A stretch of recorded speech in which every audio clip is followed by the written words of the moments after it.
Yo la team, bienvenue dans cette nouvelle vidéo où je vais essayer cette chose qui est derrière moi. Qu'est-ce que c'est que ça? On est sur le dernier scooter BMW électrique.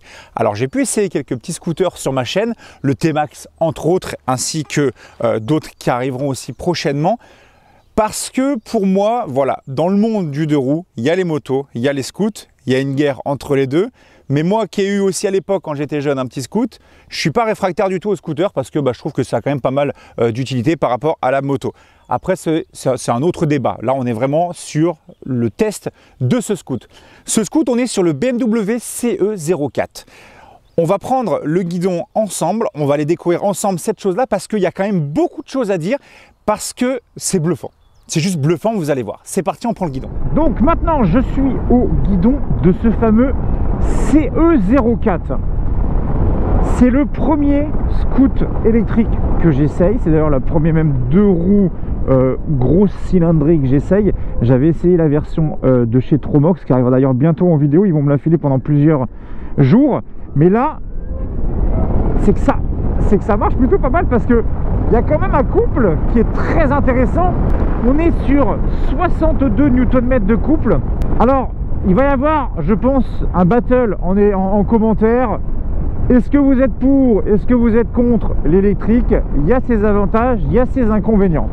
Moi, on va dire que les deux ne me dérangent pas dans le sens où je trouve qu'il y a un avantage de l'électrique. Déjà, bon, pour un moment, c'est clair, le bruit, ok? Tu veux rouler tranquille, tu veux faire chier personne, c'est très bien. Et c'est vrai que c'est pas agressif pour les oreilles. Tu profites un peu de ce qui se passe à côté et tu as l'impression d'être un peu Tron avec le bruit du moteur. Il y a autre chose par contre, moi que je trouve, c'est un truc de ouf par contre, c'est le frein à moteur. Oui, parce que pour information, regardez, c'est que sur ce CE04, je suis sur la version 125. J'ai vraiment pas l'impression d'être sur un 125. C'est bluffant. Pour information, on est sur une VMAX de... ça tire, mais vous le voyez peut-être pas trop en vidéo, mais croyez-moi que en mode dynamique, si tu tiens pas au guidon, c'est bluffant. Maintenant que nous sommes à l'arrêt, regardez-moi un petit peu ce design futuriste, ce design qui change, ce design qui retourne des têtes. Moi, c'est clair que quand j'ai vu la première fois ce design-là, j'ai fait « Ah ouais, non mais attends, c'est trop chelou, c'est bizarre, c'est quoi ce design ?» Je l'ai vu ensuite en vrai, j'ai fait « Ah ouais !» Et plus je regarde, plus je kiffe. Je vais être honnête avec vous les gars, franchement, je commence à kiffer un peu la gueule qui est là parce que c'est vraiment, je sais pas, ça sort un peu des standards habituels. Il y a quelque chose moi qui m'a choqué déjà premièrement, c'est même pas forcément sa gueule, c'est sa longueur, son empattement. Regardez-moi un petit peu la longueur de ce scoot. J'ai jamais vu ça de ma vie. Donc moi, quand on voit ce scoot, il y a deux choses qui choquent, c'est la longueur et la forme. L'avant, on va dire, ça fait scoot habituel. Mais c'est à partir d'ici jusqu'à l'arrière où tu te dis « Ah ouais !»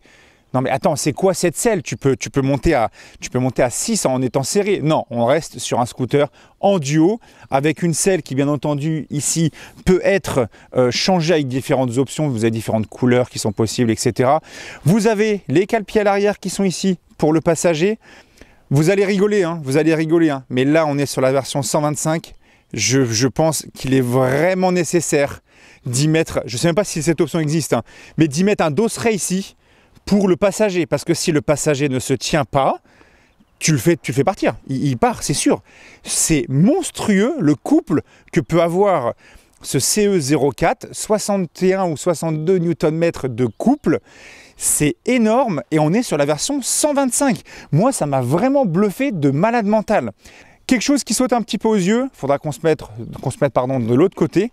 Déjà, premièrement, vous allez avoir votre moteur, hop, qui va être situé juste ici. La batterie est située tout en bas pour en fait redescendre tout simplement ton centre de gravité. Il y a quelque chose par contre, moi je trouve que c'est juste un petit peu dommage, mais je pense que c'est plus pour le côté un peu efficient, le côté un peu consommation pour vraiment gagner de l'autonomie. Ils ont mis une jante pleine derrière, une jante en tôle, donc moi je trouve que c'est dommage. J'aurais mis une petite jante à bâton ou je sais pas pour aller un peu dans le style comment dire du scoot. Ça, ce n'est qu'un avis perso. La reprise que ça arrive à reprendre, j'adore.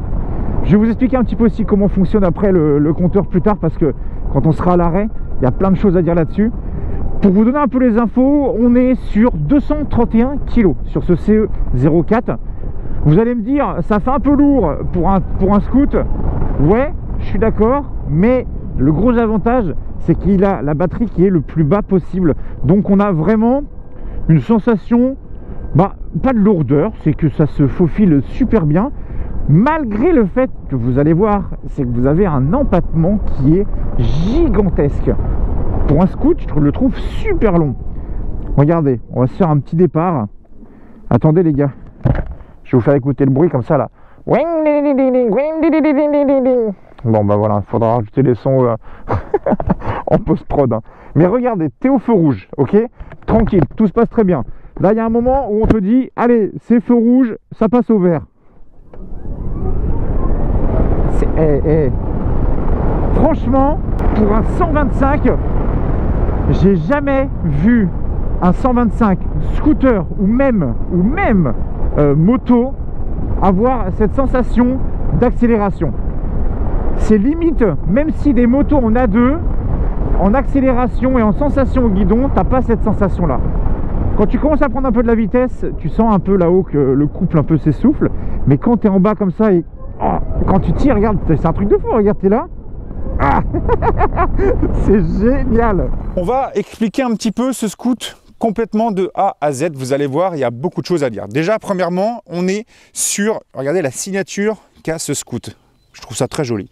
On est sur du feu full LED à l'avant, petite signature de chaque côté. On a des fenêtres qui sont donc directionnelles, intéressant pour un scooter de cette gamme-là. On n'a pas par contre la possibilité de venir régler les suspensions à l'avant. Vous pouvez voir que BMW a cherché vraiment le côté efficient. Ils ont mis des sortes de caches au niveau des disques, etc. pour qu'en fait le vent puisse passer.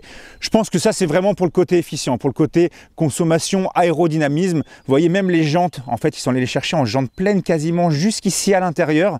Je pense que c'est vraiment pour la conso qu'ils ont vraiment cherché à faire ce type de design là. Pardon. Quand on regarde ce CE04 là, il y a une option qui a été rajoutée parce que de base ce n'est pas comme ça. Vous avez une option qui a été mise une bulle haute ici. Alors elle n'est pas réglable en hauteur, mais elle offre quand même une petite protection. Comme toujours, moi je suis grand, est-ce que ça me suffit pour en termes d'auteur de bulle? Non. Autre chose, vous avez aussi remarqué, même au niveau du guidon, tout est fait, j'ai l'impression, pour avoir un côté efficient. Même le guidon, le cache plastique, j'ai l'impression que c'est fait pour que le vent puisse ricocher sans, entre guillemets, trop forcer, pour toujours gagner un peu d'autonomie. Tout a été fait, voilà, c'est en même temps les gars, c'est BM, je parle en connaissance de cause avec mon 320D, avec mes 50 litres où je fais 1200 bornes, côté efficient, BMW, ils savent faire. Moi je remarque un petit truc, c'est que vous voyez, je fais 1m90, alors le scoot est très grand, hein, ça, il n'y a pas de souci. Tu peux mettre tes jambes bien loin, un peu comme un T-Max, vous voyez, devant. Donc ça c'est plutôt sympa, tu peux le rouler tranquillement. Par contre, au niveau des jambes, vous allez voir, vous voyez là l'espèce de petit de chaque côté, vous voyez, vous avez un sort de petit tablier de chaque côté, vous pouvez venir mettre vos jambes. Je trouve ça juste un peu dommage qu'il ne l'ait pas continué un peu plus en arrière pour avoir les jambes un peu plus posées comme ça, vous voyez comment je suis. Je trouve ça mieux que si tu veux rouler chill. Parce qu'avoir toujours les jambes en avant, c'est une façon de conduire. Regardez un petit peu en mode dynamique, j'ai même pas besoin de freiner que juste en coupant les gaz. Le frein à moteur se fait tout seul et ça marche super bien. Là où je suis bluffé aussi, c'est au freinage. Là, oh, c'est un truc de fou, mais regarde, juste frein avant, ça repart. Même pas besoin de combiner les deux freins. Frein arrière. Regardez, je vais tester le frein arrière. Hop. Frein arrière par contre, un peu plus mou. Ah, ça repart. Ça tire. Ça fait, je vous le jure les gars, que ça fait les bras. Franchement, no fake, ça fait les bras. Ah, je suis bluffé. Je pensais pas que ça tirait autant quand même. Ensuite, on est sur un système keyless sur ce CE04. Moi, je l'ai mis à l'intérieur. Regardez, vous avez un petit bouton qui est ici. J'appuie, hop, ça s'ouvre. Donc là, j'ai mes petites clés qui sont là. Voilà à quoi ressemblent les clés. On dirait des clés de bagnole, hein, concrètement. Hein. Toujours la possibilité aussi. Hop, on peut ouvrir ça comme ça. Ensuite, dans cette petite encoche que vous avez ici, vous avez la possibilité de venir mettre votre téléphone en charge induction. Et si vous n'avez pas, sur le côté gauche, vous avez un petit câble type C, enfin un petit port USB type C pour pouvoir connecter votre téléphone et le recharger en roulant. Ensuite, on referme ça. Vous avez sur la droite, alors c'est une option, d'accord, qui est prise chez BMW. Sur la droite, vous avez la possibilité de venir, vous voyez, alors attendez, comment on ouvre ça? On ouvre ça comme ça. Voilà, vous avez un petit cache qui est ici. Cette prise qui est ici, c'est une option. C'est une prise classique que vous pouvez utiliser sur n'importe quel chargeur dans la ville. Vous voyez, vous garez votre scoot, vous venez le brancher avec différents abonnements. Enfin voilà, vous connaissez, ça c'est bon, ça fait déjà des années maintenant que ça existe. Donc vous pouvez venir brancher ça sur votre scoot, c'est-à-dire quand vous partez quelque part, vous pouvez brancher votre scoot pendant que vous n'êtes pas là et ensuite c'est reparti. On referme ça ici. Mais attention, il y a un mais. Il y a quelque chose qui est très sympa, je trouve, c'est que quand tu regardes ce scoot, tu te dis, attends, j'ai un problème, c'est mon petit Puma, où est-ce que tu peux mettre ton casque, où est-ce que tu peux mettre ton chargeur? Regardez, tu viens ici, tu appuies sur ce petit bouton-là et regardez.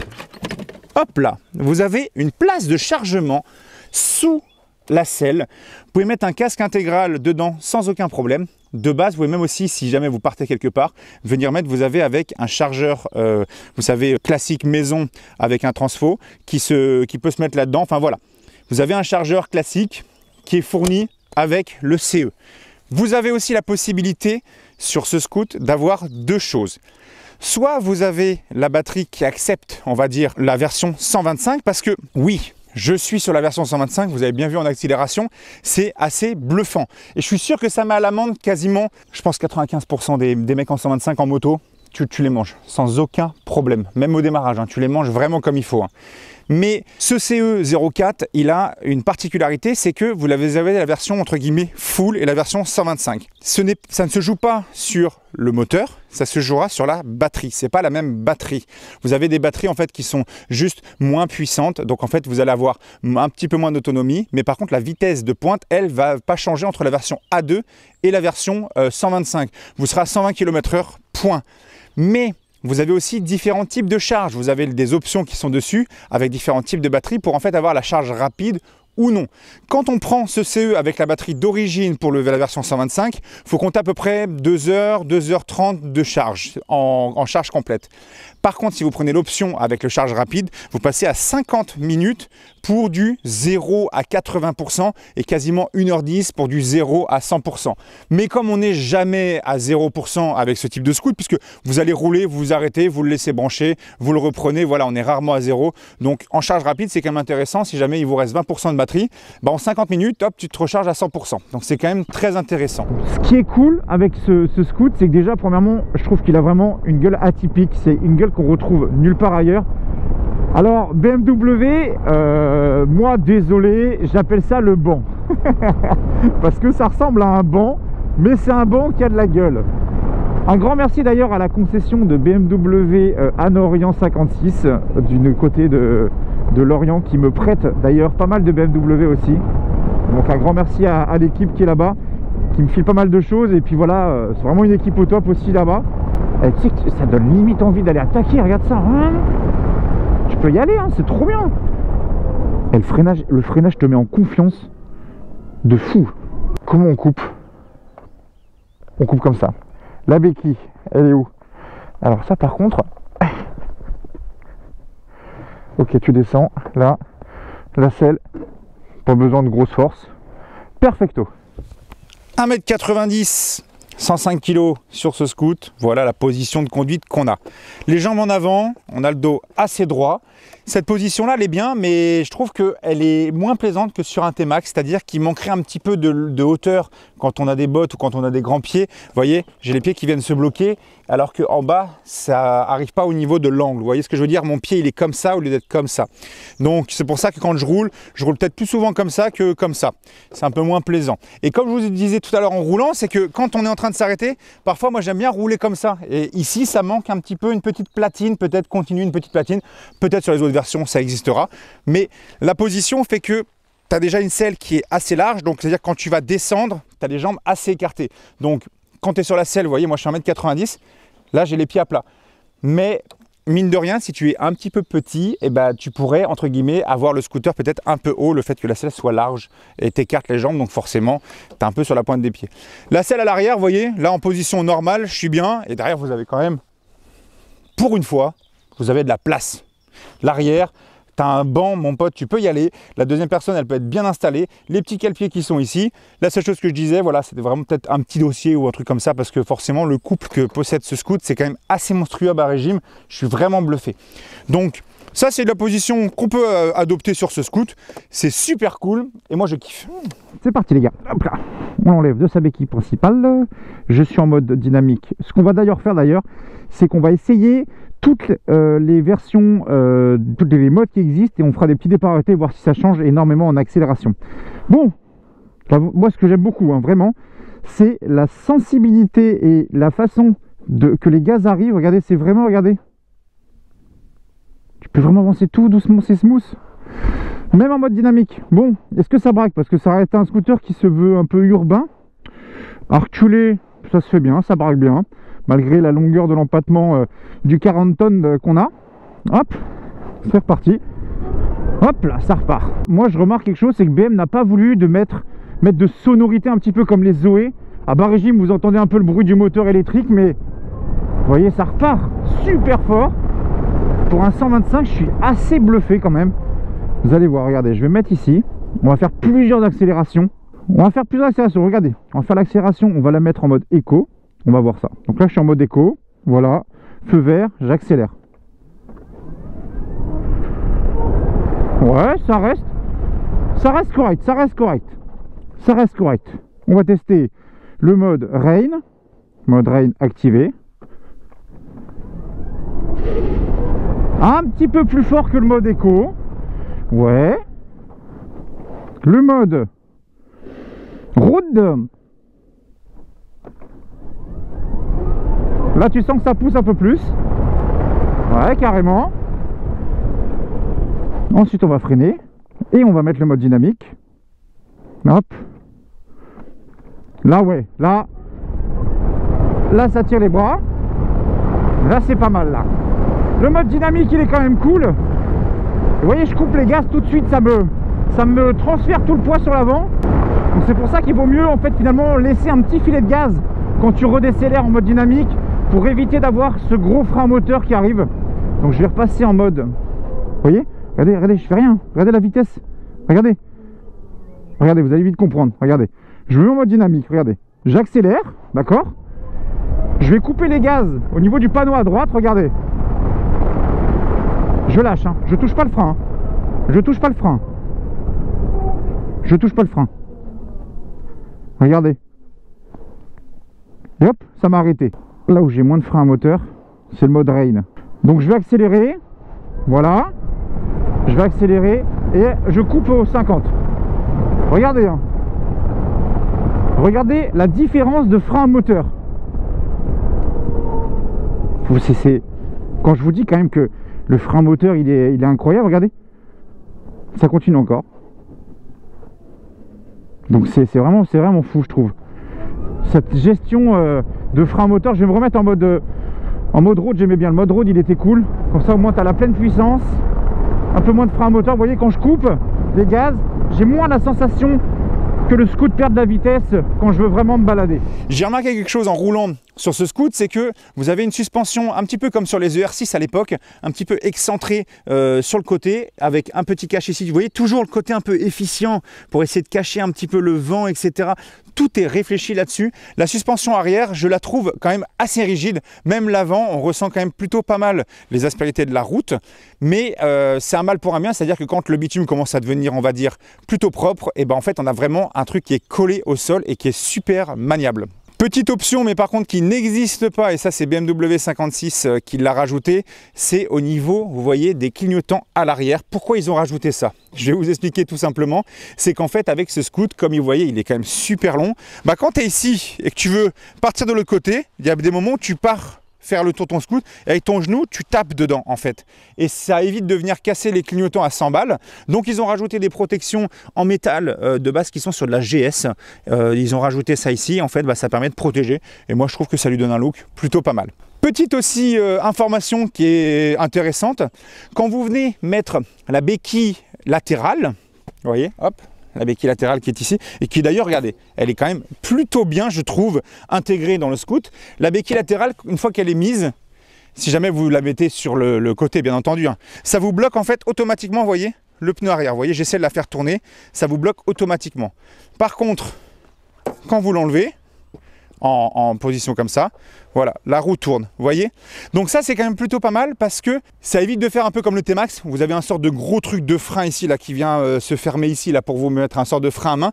Donc ce scoot, vous mettez votre béquille latérale, le scoot est en descente, automatiquement le frein arrière est bloqué. Donc votre scoot ne va pas avancer, qu'il soit en montée ou en descente, il ne va pas avancer tout seul. Ça c'est plutôt cool. Moi dans ma tête, je m'étais dit, ce scoot c'est vraiment un scoot que fait pour le côté un peu urbain, etc. Mais en fait pas du tout, parce que je suis allé prendre la 4 voies, ça se fait sans problème. Tu peux aller te balader si tu veux en campagne, ça se fait sans souci. Tu peux repartir en balade. Alors en road trip ça serait quand même gros de dire tu peux partir en road trip, mais tu peux quand même partir te balader sans aucun souci en bord de mer, etc. ou même en montagne. Je suis sûr que sans aucun souci il le fait. C'est carrément cool. Regardez un petit peu, vous voyez, ça c'est bien ça. Si je dois éviter très vite quelque chose, mine de rien, le gauche-droite, le pif-paf comme on dirait là, franchement, si là au dernier moment je dois éviter un truc, regardez. Non, c'est cool de ouf. Bon allez, on va repasser en mode dynamique quand même, hein. On va s'amuser un petit peu. Là tu dois dégager, tu dois dire, oh là mon dieu c'est parti, feu patate. Oh là là. C'est génial. Prenons place maintenant à la place du pilote. Je vais vous expliquer un petit peu comment fonctionne le compteur et tout ce qui est à côté, les commodos, etc. On retrouve grosso merdo tous les mêmes commodos que sur n'importe quel BMW. Il n'y a rien de chose en plus, c'est-à-dire que vous avez toujours le petit bouton SOS. Si jamais vous tombez, vous appuyez dessus, ça appelle la centrale d'alerte BMW. Vous avez la possibilité, donc, pour démarrer votre scoot, il faut donc freiner et appuyer sur le bouton start, pardon, autant pour moi, ça vous démarrera votre scoot. Vous avez différents types de conduite en différents modes. Alors, vous voyez, quand je vais appuyer, c'est en haut à droite, vous avez donc le mode dynamique, le mode éco, rain, road, et ensuite on revient en dynamique. Qu'est-ce qui va changer? Déjà, premièrement, votre autonomie. C'est-à-dire que suivant les modes de conduite que vous allez utiliser, l'autonomie va être différente et surtout, vous allez avoir un frein à moteur qui va être différent. Moi, j'ai remarqué quelque chose, le mode dynamique, vous avez un frein à moteur qui est extrêmement important, c'est-à-dire que dès que vous allez couper les gaz à zéro, automatiquement, le scoot va utiliser un frein à moteur, va donc vous recharger la batterie en plus, parce que vous avez un système de recharge de batterie à la décélération. Mais par contre, c'est vrai qu'en mode dynamique, on le ressent énormément, c'est-à-dire que la moindre coupage de gaz, si vous voulez rouler un peu à l'élan, on va dire, en fait en dynamique, c'est pas possible parce qu'au moment où vous allez couper les gaz, automatiquement votre scoot va perdre de la vitesse et vous allez avoir un sorte de frein à moteur. J'ai remarqué par contre sur la 4 voies en l'utilisant, le mode road est quand même plutôt pas mal, c'est-à-dire que le frein à moteur est quand même un peu moins puissant, c'est-à-dire qu'on va couper, vous avez quand même une sensation d'élan, le scoot diminue un petit peu en vitesse, mais c'est beaucoup moins puissant. Mais vous avez quelque chose de cool, c'est que même en dynamique ou en road, en termes de puissance d'accélération, c'est exactement la même chose. Autre chose, on est sur une grande tablette à l'avant qui est super lisible, qui est super grande, Full HD, plein de couleurs. Moi, je le trouve vraiment très joli, très bien intégré, ça se regarde super bien, les informations te sautent à la tronche sans aucun problème, tu n'as pas besoin de faire maths sup pour comprendre. J'ai envie de rouler un petit peu en mode éco, juste voir ce que ça donne, que le mode éco. Donc t'as pas toute la puissance. Attends, est-ce qu'il va me faire un V? Est-ce qu'il va me faire un V là? Ah, il me fait un V. Et c'est un mec en street en plus. Aïe aïe aïe aïe aïe. Ça va, c'est un bon. Il a fait le V à un mec en scoot. Ça va. Donc ça, c'est les informations que vous avez quand le scooter entre guillemets est à l'arrêt. Une fois que vous allez mettre le contact, vous voyez, j'appuie juste ici. Hop. Voilà, une fois que je suis passé en mode ready, c'est-à-dire que là, j'ouvre les gaz, ça part, voilà à quoi ressemble le compteur. Vous avez vos km/h au milieu, votre charge, et vous allez avoir deux sortes de petites lunes de chaque côté. Ça, c'est quand votre scooter va décélérer, ça va vous montrer la puissance de décélération du moteur, donc la recharge de votre batterie. Et à droite, ça va être l'accélération. Et vous allez voir que suivant vos modes de conduite, vous allez avoir plus ou moins de possibilités, vous voyez, d'accélération. Vous voyez, en mode éco, ça va vous couper un peu plus les gaz, mais par contre, ça va vous garder la recharge et la décélération. On passe ensuite en mode rain. Le mode rain, vous voyez, vous allez avoir forcément un petit peu plus d'accélération, mais la puissance de décélération du scooter va être moindre, ce qui va éviter d'avoir la roue arrière qui va glisser. Le fameux frein moteur que je vous expliquais. Ce qui est logique, c'est plus sécurisant d'avoir un frein moteur moins puissant quand on coupe les gaz, ça évite de partir en glisse de l'arrière. Ensuite, quand on passe en mode road, le mode road, il se passe quoi?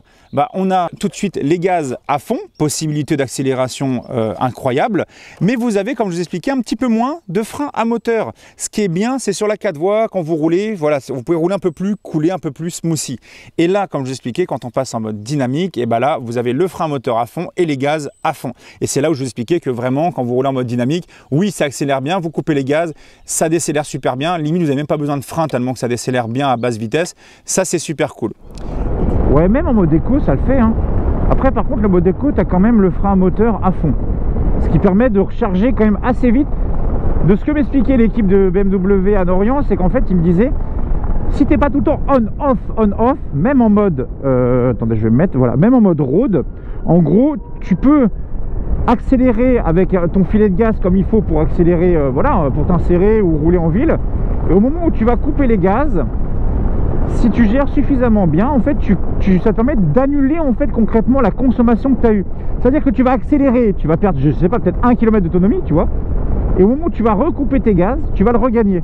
Et si tu fais ça tout le temps, en fait, ça te permet d'aller super loin et de garder toujours ton autonomie. Puisque là, regardez, je roule avec un filet de gaz, je suis à 40 km d'autonomie. Et là, si je coupe les gaz, voilà, le frein moteur fonctionne et tac, ça vient de me faire regagner encore 1 km. Donc là, je vais réessayer, on va voir. J'ouvre les gaz un petit peu plus fort. Voilà. Et là, si je veux utiliser le frein moteur, je coupe les gaz. Ça va réutiliser la récupération d'énergie au freinage. Est-ce que je vais gagner 1 km en plus?